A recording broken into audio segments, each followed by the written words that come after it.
Up featuring Lukas Podolski.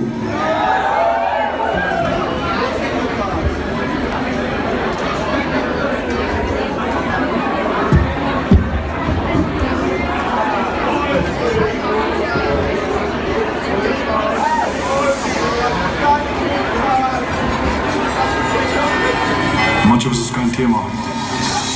Ich denke.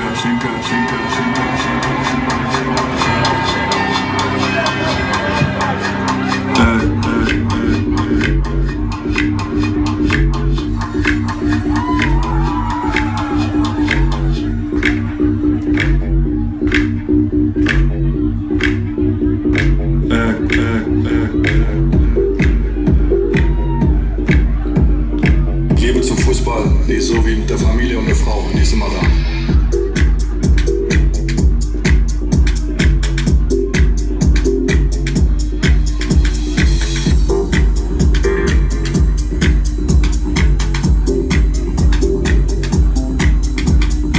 Wenn es so weit ist, dann wird die Welt davon erfahren.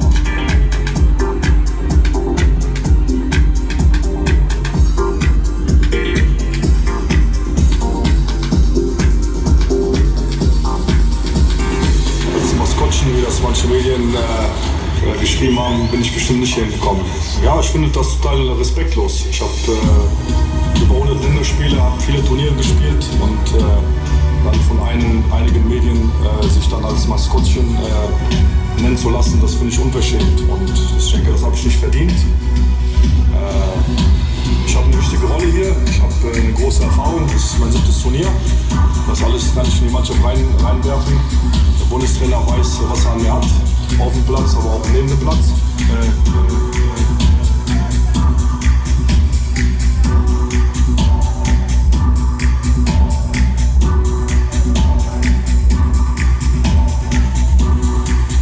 Ich denke.